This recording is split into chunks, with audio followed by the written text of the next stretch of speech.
eficiente do cursinho preparatório para o Enem do professor Edivaldo Júnior. Gente, ó, professor Edivaldo Júnior, professor Idaleste, professor Gilmar, disciplinas de Biologia, Física e Educação Física, tá bom, galerinha? Vamos discutir aqui 6 questões, 2 questões de Física, 2 questões de Biologia e 2 questões de Educação Física, sempre alternando as disciplinas, ok? Então vai lá, compartilha a nossa live, porque já estamos ao vivo, tá bom, gente? Então vamos lá, nosso primeiro aulão, sem conversa, vamos logo para a primeira questão de Física. Pega o caderninho, pega a caneta, anota aí, tá bom, galera? E vamos interagir no nosso chat. Questão 1 de Física.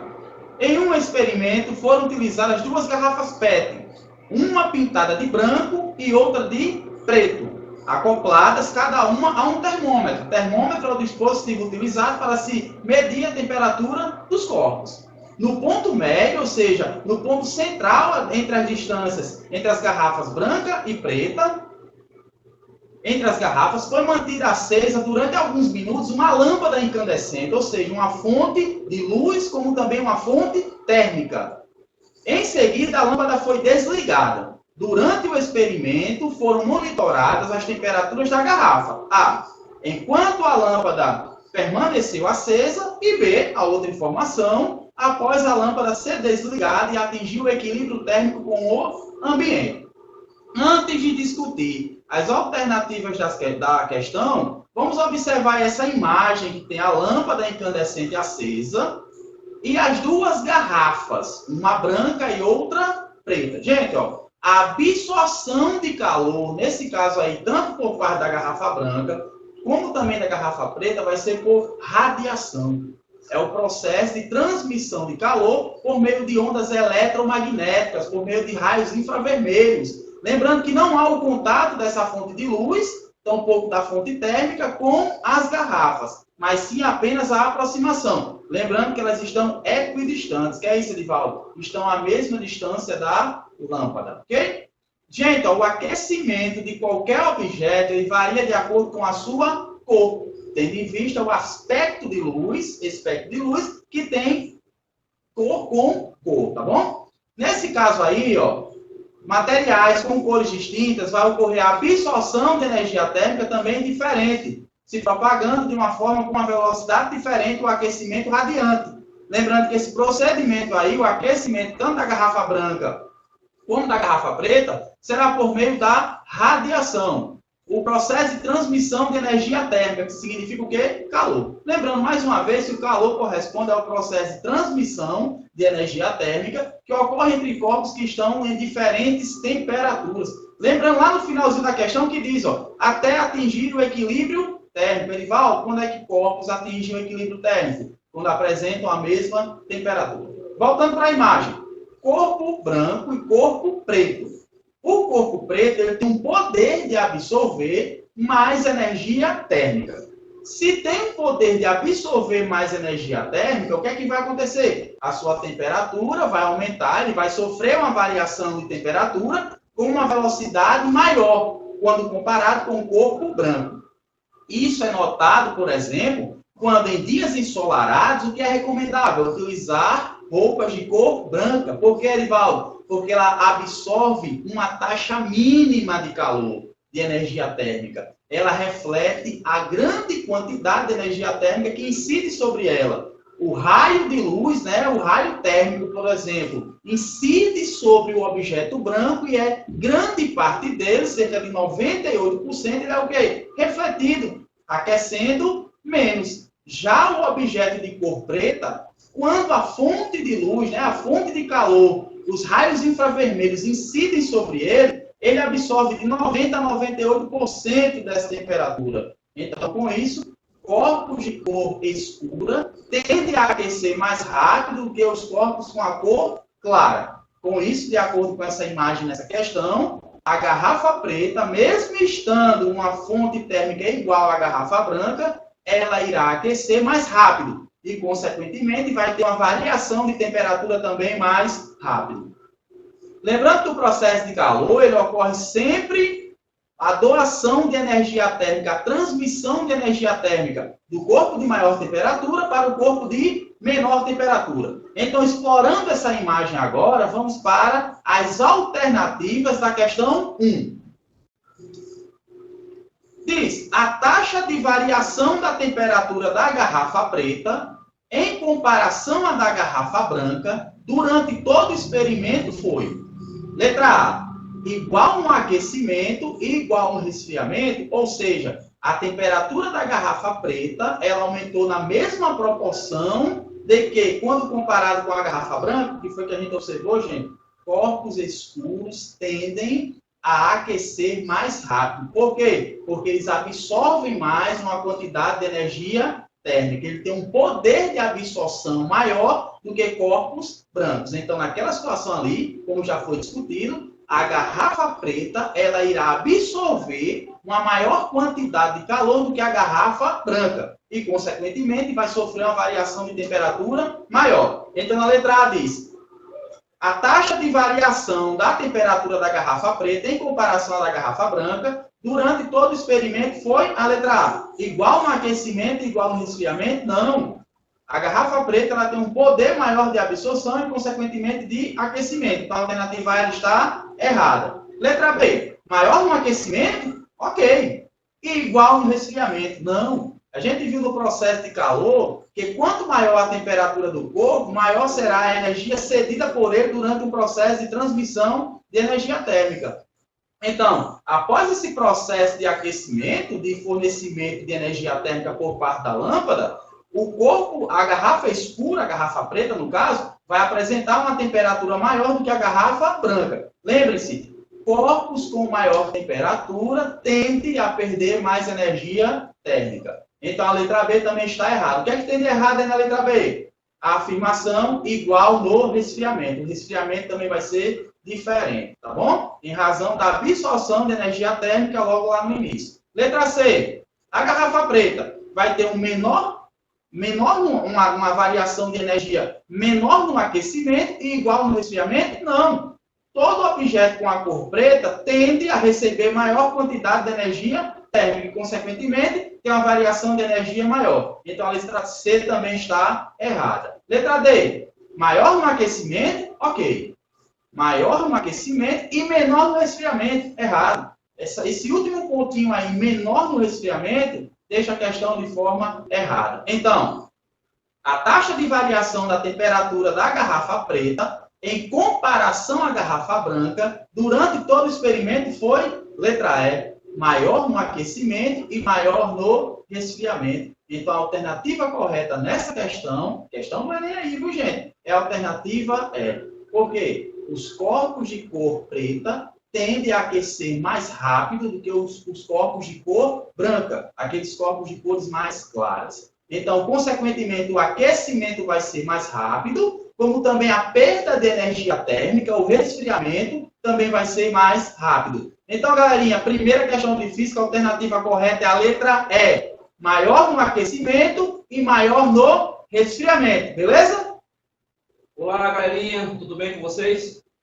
Eu sou o professor Jalésio Dantas, estou chegando aqui, para bater um papo com vocês, para discutirmos algumas questões relacionadas com a disciplina de biologia. Ou seja, nós escolhemos duas questões, nós vamos debater, vamos conversar com vocês para tirar algumas dúvidas com relação a como se trabalhar essas questões no exame de Enem, certo? Então, vamos logo para a primeira questão. Ou seja, a questão aí mostra que é uma questão direcionada a um problema que acontece bastante, um problema bem social aqui no Brasil, que é justamente a falta de saneamento básico. Então, o primeiro tópico é o seguinte: a esquistossomose, que é chamada barriga d'água, ela se caracteriza pela inflamação do fígado e do baço, causada pelo verme, o Schistosoma amazônico, o esquistossoma. O contágio ocorre depois que a larva do verme são liberadas na água pelo caramujo do gênero Biofilaria, seu hospedeiro intermediário, e penetra na sua pele, ou seja, penetra na pele do indivíduo.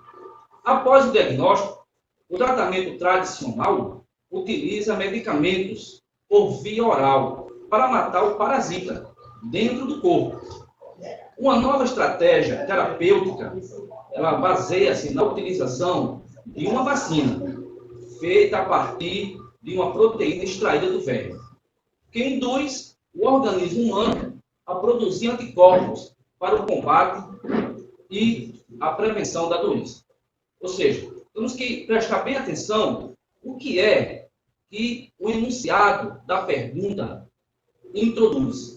Observe bem que nós falamos aí da esquistossomose, que é uma doença que é a chamada barriga d'água, uma doença caracterizada em vários lugares do mundo, porque ela se manifesta onde não existe, basicamente onde não existe, o saneamento básico, né, para auxiliar nas questões direcionadas à saúde. Então, a expansão desse verme é constante, principalmente em lugares onde existem lagoas, onde existem rios, que não seja corrente, né? E existe também, claro, a expansão desse caramujo aí, que é do gênero Biophyllaria.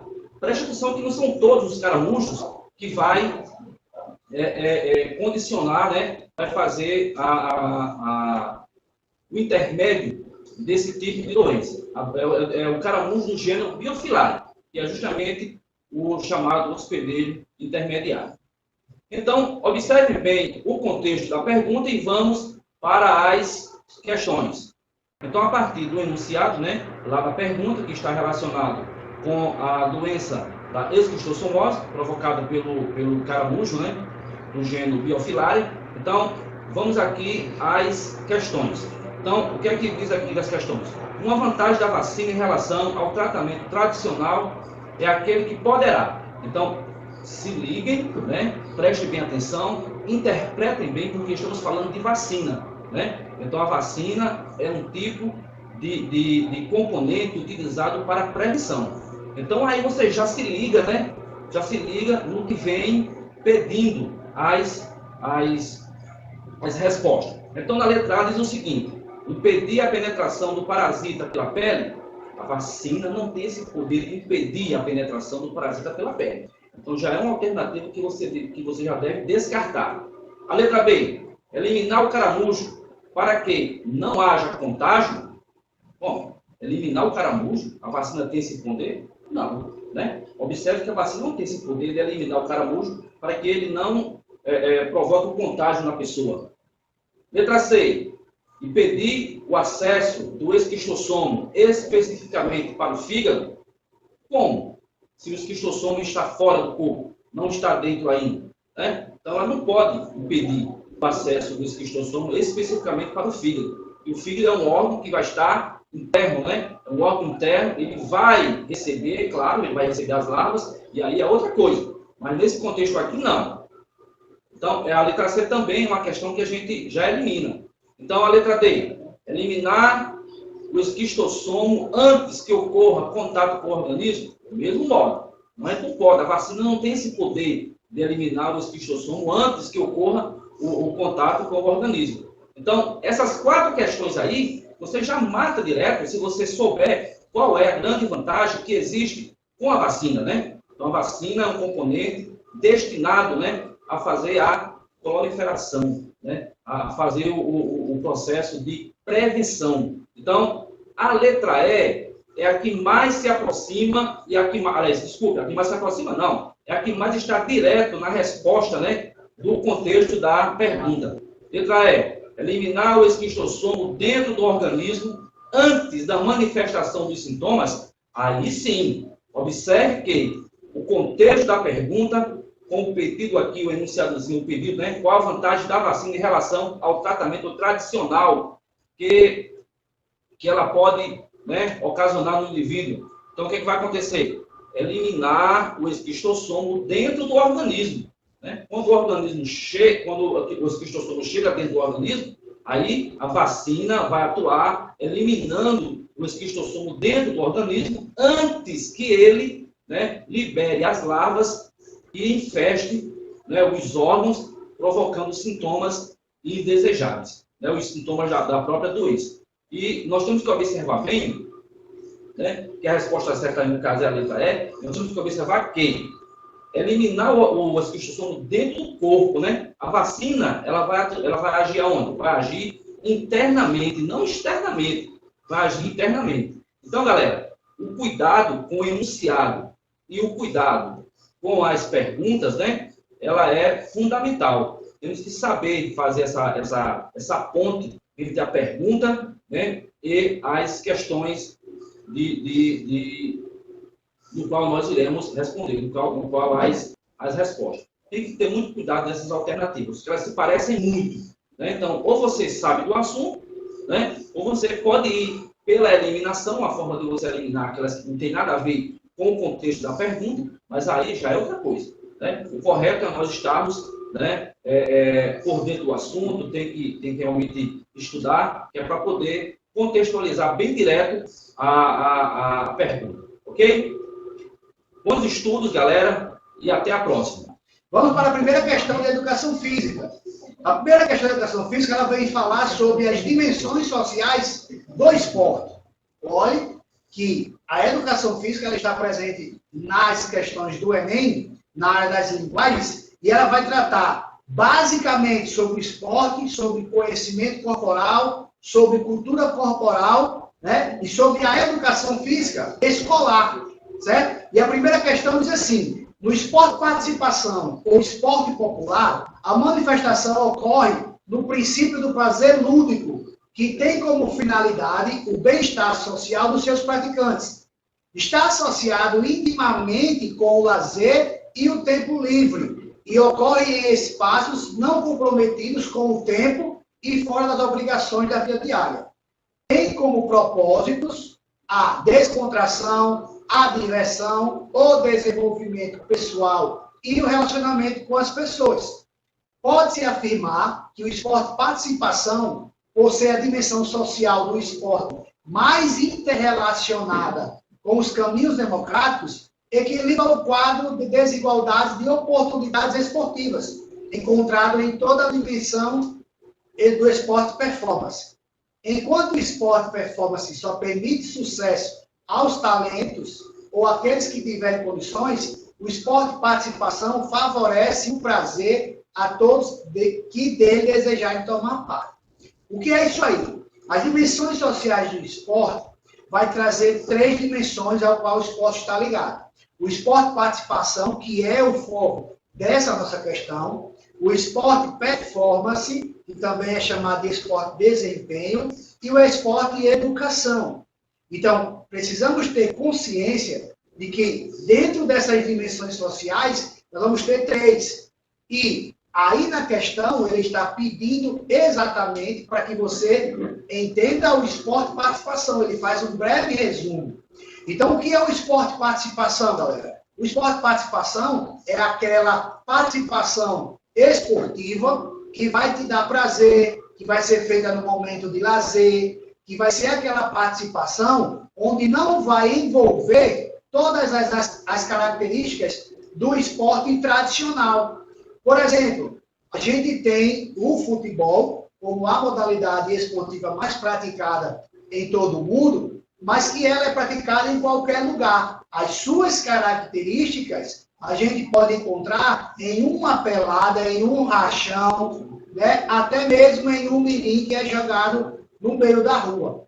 Então, o que acontece na pelada, em um rachão, em uma disputa de mirim? É o esporte? É o futebol? Não. Não vai ter todos os requisitos que a modalidade esportiva do futebol necessita ter. Porém, tem algumas manifestações, como, por exemplo, algumas das regras, o gol, que é o objetivo da modalidade, a comemoração. Então, o esporte participação é aquela prática esportiva que vai ter como objetivo a ludicidade, o lazer, o prazer, o se divertir, o confraternizar, o envolvimento social dos praticantes. Diferente do esporte performance, ou esporte desempenho, que é aquele que é seletista e que escolhe somente os melhores. Então, o esporte participação é totalmente diferente de esporte performance. Porque o esporte performance ele vai selecionar os melhores dos melhores para praticar em tal modalidade. Pode ser futebol, handebol, basquete, natação, qualquer esporte. Se ele for tido na dimensão de esporte performance, ele vai selecionar as pessoas. Selecionar esses possíveis atletas e trabalhar para que eles possam dar melhor retorno, certo? E o esporte educação é o esporte que vai ser trabalhado com fins educacionais. Aí eu pergunto e informo a vocês, será que existe esse esporte educação nessa cidade? Existe. A gente pode ter como exemplo os jogos dos germes, os jogos dos juvenes, os próprios jogos que acontecem nos interclasses que as escolas fazem. Então, as dimensões sociais do esporte, elas são essas três: esporte participação, esporte educação e esporte performance. Então, a questão pede aí algo sobre o esporte participação. Então, vamos analisar as alternativas da questão. A gente tem aqui, ele pergunta, o sentido de esporte participação, construído no texto que a gente discutiu, está fundamentalmente presente em quê? Ou seja, dentre as 5 alternativas que nós temos aí, em qual alternativa que vai estar presente o esporte participação? Vamos lá, alternativa A, nos Jogos Olímpicos, uma vez que reúne diversos países na disputa de diferentes modalidades esportivas. Se a gente tratar só da primeira parte, primeiro trecho, nos Jogos Olímpicos, a gente já não tem um esporte participação. Porque os Jogos Olímpicos, ele vai premiar os melhores dos melhores, certo? E os atletas se preparam unicamente para isso. Por exemplo, o Usain Bolt. O Usain Bolt ele se preparou 4 anos para correr 9 segundos. Então, 9 segundos é o tempo de desempenho, é um tempo performance. Então, a alternativa A não vem trazendo esporte participação, e sim esporte performance. Então, não é a alternativa A. A alternativa B, nas competições de esportes individuais, uma vez que o sucesso de um indivíduo incentiva a participação dos demais. Percebam que lá no texto introdutório da questão, ela fala que o esporte de participação é o esporte democrático, que vai trazer o lazer, né? Que vai incentivar, vai ter um convívio social. Aí não tem, né? Porque aí está falando apenas de um esporte performance, um atleta que chegou a conquistar algo, né, na modalidade individual e tem o seu sucesso. Então, a alternativa B não é.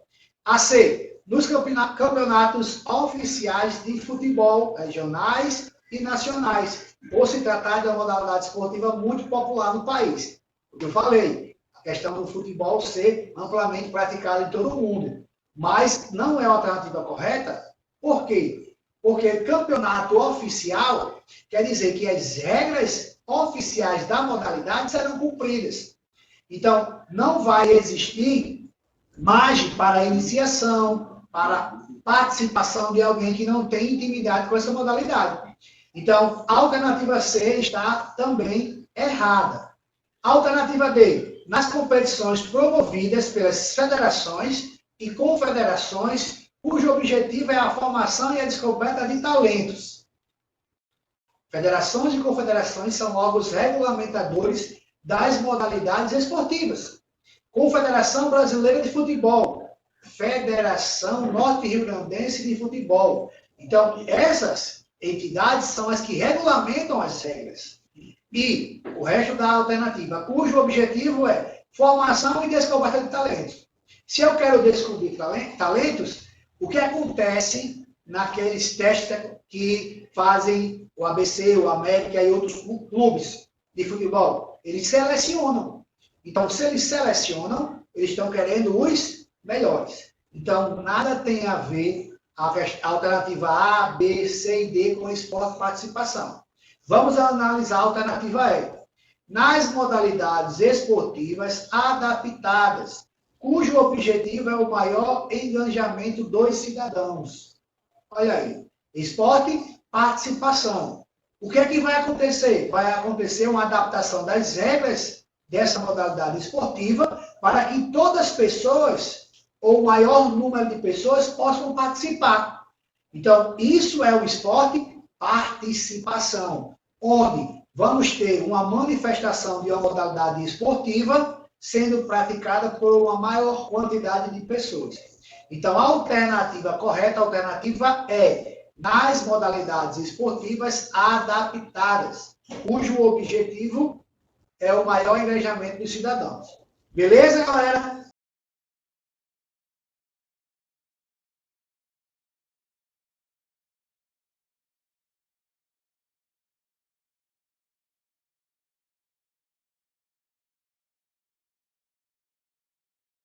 E aí, galera, estou aqui de volta, né? Professor de Alessio Dantas, professor de Biologia, para dar continuidade ao nosso debate aqui, a nossa conversa sobre as questões de Biologia que, obviamente, são pedidas, né, no Enem.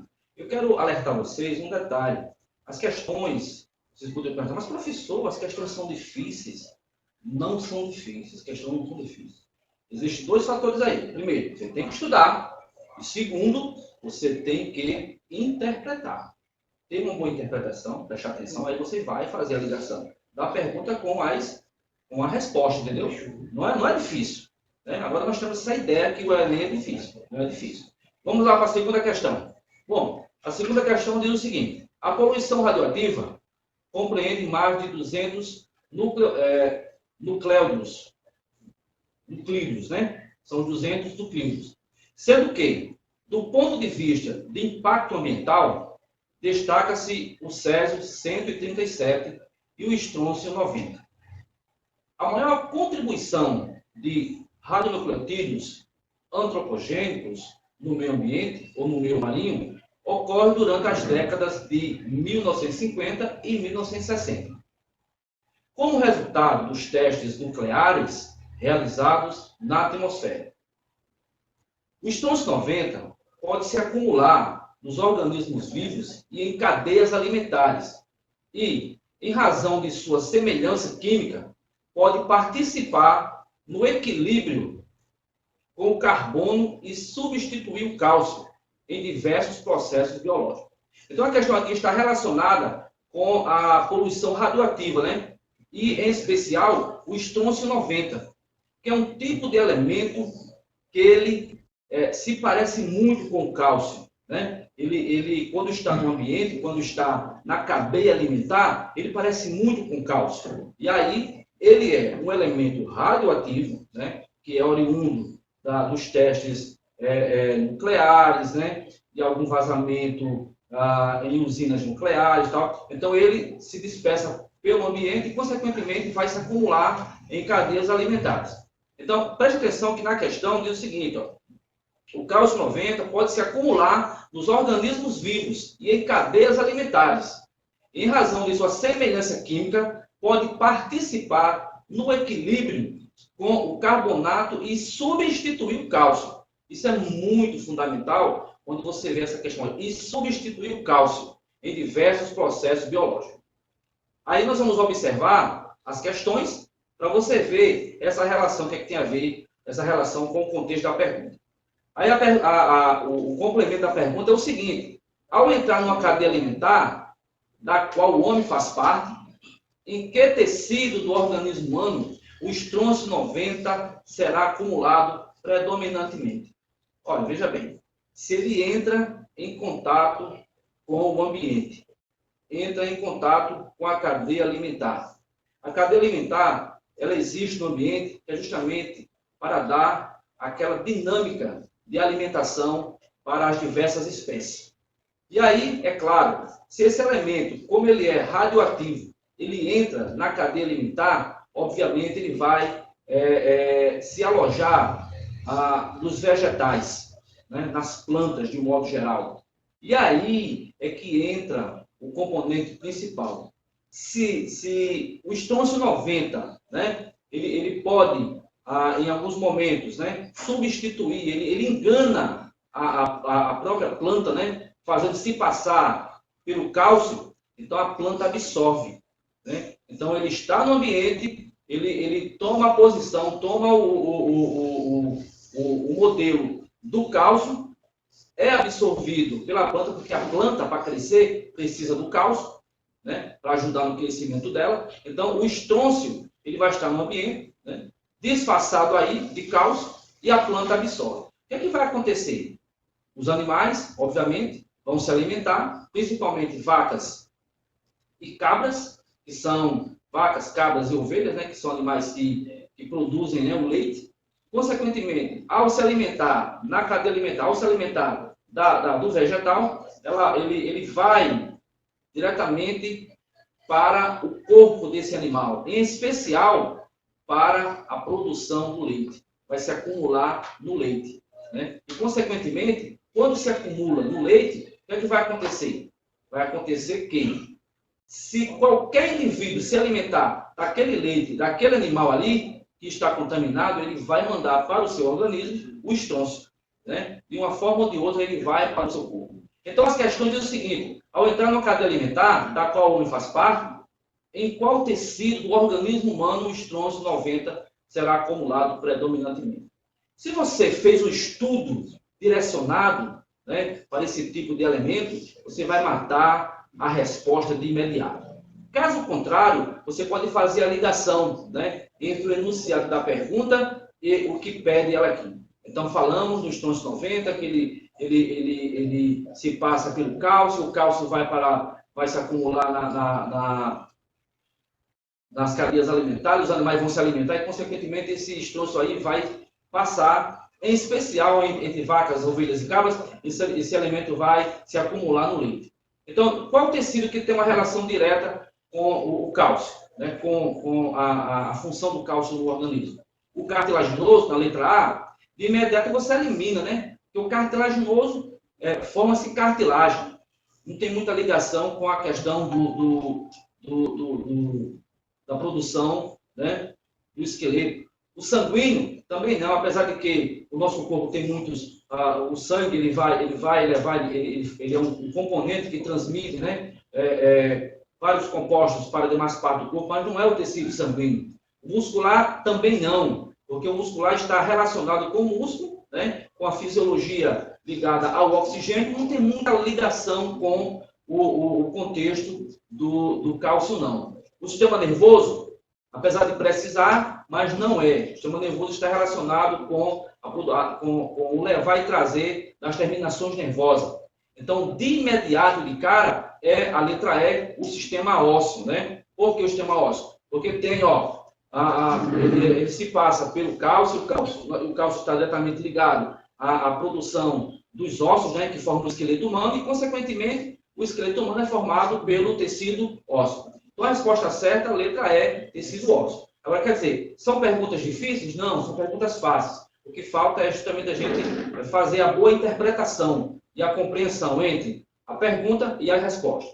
Ok, galera? Bons estudos e até a próxima aula. Então, a questão da educação física vai tratar sobre a educação para a saúde, que diz assim: educação para a saúde mediante programas de educação física escolar. A educação para a saúde deverá ser alcançada mediante interação de ações que possam envolver o próprio homem mediante suas atitudes frente a exigências ambientais representadas pelos hábitos alimentares, estado de estresse, opções de lazer, atividade física, agressões climáticas, etc. Dessa forma, parece evidente que o estado de ser saudável não é algo estático. Pelo contrário, torna-se necessário adquiri-lo e construí-lo de forma individualizada, constantemente ao longo de toda a vida, apontando para o fato de que saúde é educável e, portanto, deve ser tratada não apenas com base em referências de natureza biológica e higienista, mas, sobretudo, em um contexto didático pedagógico. Vamos ver o que pede a questão. A educação para a saúde pressupõe a adoção de comportamentos com base na interação de fatores relacionados a: alternativa A, adesão a programas de lazer; alternativa B, opção por dietas balanceadas; alternativa C, constituição de hábitos saudáveis; alternativa D, evasão de ambientes estressores; e alternativa E, realização de atividades físicas regulares. Quando a gente fala de educação física escolar, o principal objetivo, dentro dos anos iniciais, fundamentais e médio, vai ser educar esse indivíduo para que ele tenha consciência corporal e possa se cuidar. A educação para a saúde por meio da educação física, ela vai acontecer por meio de constituição de hábitos saudáveis. Por quê, professor? Porque a adesão a programas de lazer não vai te garantir a manutenção de uma saúde, de um nível de saúde. A opção por dietas balanceadas não vai te garantir uma manutenção da saúde. Por quê?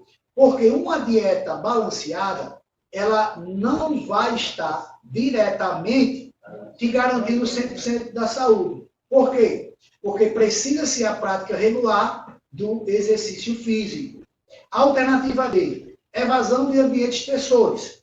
Só você procurar se afastar de ambientes que lhe causem estresse, não vai te garantir uma boa saúde, né? Por exemplo, o estresse é um fator que vai ocasionar uma deficiência na saúde mental.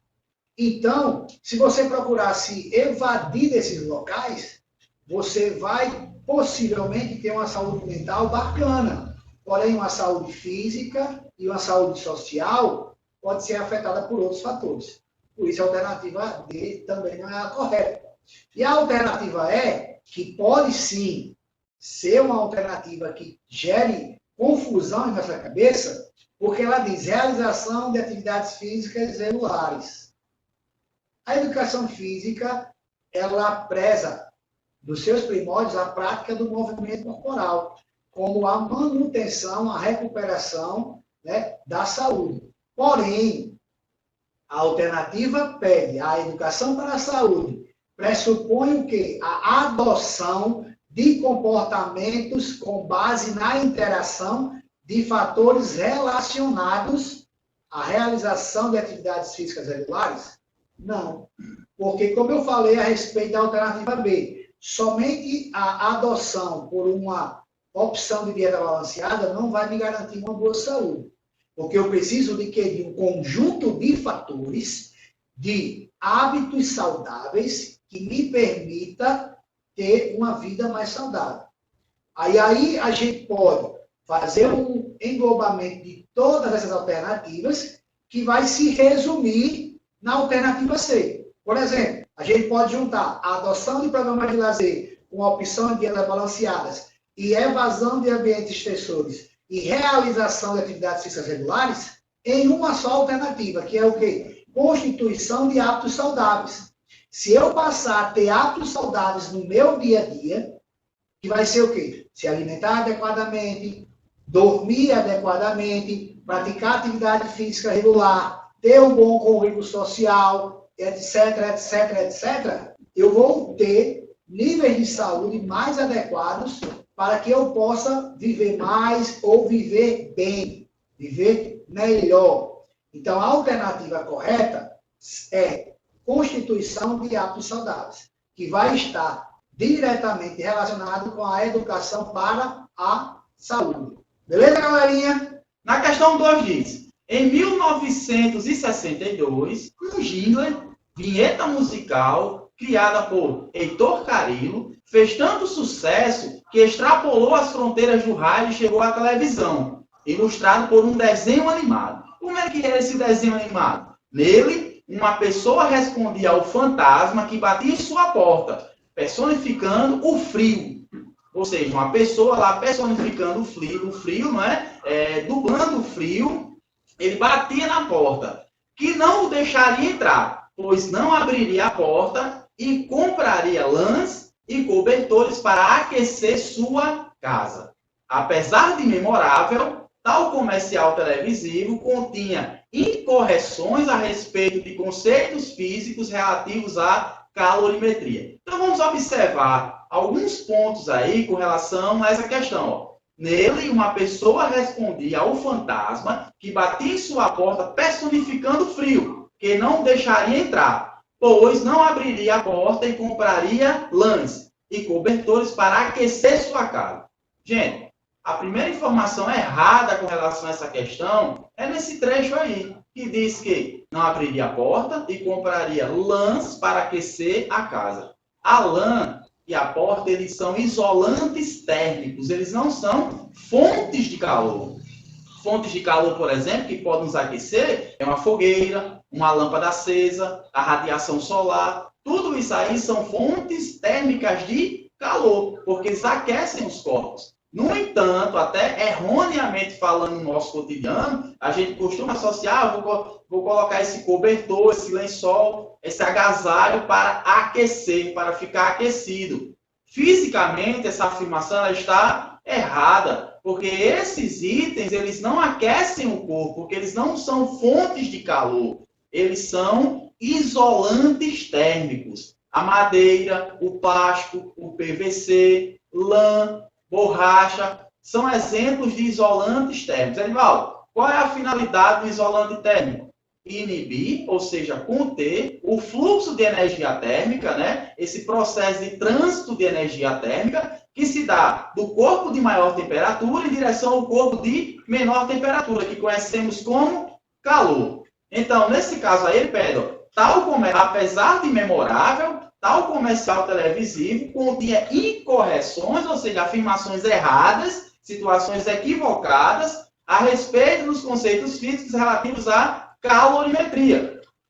Vamos ver agora, entre as alternativas, frisando novamente com relação ao conceito de calor. Calor corresponde ao que? Energia térmica em trânsito. É o transporte de energia térmica que ocorre do corpo de maior temperatura para o corpo de menor temperatura. Então, no próprio enunciado, já vem dizendo que o tecido, no caso, o pedaço de lã, o cobertor, iria aquecer as pessoas. Essa informação está errada. Tendo em vista que um pedaço de lã, como o PVC, a borracha, o plástico, o isopor, são isolantes térmicos. Qual é o papel do isolante térmico? Inibir, ou seja, minimizar o fluxo de energia térmica que se dá sempre do corpo de maior temperatura para o corpo de menor temperatura. Lembrando que durante esse processo de troca de energia térmica, o corpo de maior temperatura ele vai perder energia. Consequentemente, sua temperatura vai diminuir. O corpo que inicialmente apresenta a menor temperatura, ele vai ganhar energia térmica. Consequentemente, sua temperatura vai aumentar. Esse fluxo de energia térmica, ele cessa, ele acaba, no momento em que os corpos eles atingem o equilíbrio térmico. Que é equilíbrio térmico, Erivaldo, como já foi discutido na primeira questão? Quando os corpos apresentarem a mesma temperatura. Então, aí vamos agora para as alternativas, né? Nas alternativas diz assim: para solucionar essas incorreções com relação ao texto que foi dito, né, com relação ao comercial, deve-se associar à porta e aos cobertores, respectivamente, as funções de, olha só, a porta, normalmente, ela é constituída de quê, gente? Madeira, um material que é um isolante térmico. Assim como os cobertores, onde os tecidos também são isolantes térmicos. Então, essa questão ela faz referência, ó. Para solucionar essas incorreções, deve-se associar a porta e os cobertores. Olha só quem são os itens da nossa questão. Porta e cobertores. Respectivamente, a função de acordo com a calorimetria, qual é a função de uma porta e de um cobertor com relação ao processo de calor, o transporte de energia térmica? Letra A. Aquecer a casa e os corpos? Não. Como foi dito anteriormente. Porta e cobertores, eles não são fontes de energia térmica. Eles são isolantes térmicos. Edivaldo, fonte de energia térmica como? Ele tem uma chama? Ele pode aquecer uma porta e um cobertor? Ele pode aquecer um corpo? Ele não pode aquecer. Ele pode impedir a perda de energia térmica para o ambiente. Ok? Então, a alternativa A está errada. Se a alternativa A está errada, porque fala em aquecer a casa e os corpos, consequentemente, olha um macetezinho aí para o Enem, ó, você já pode eliminar a letra E, porque a letra E também ela fala em aquecer a casa.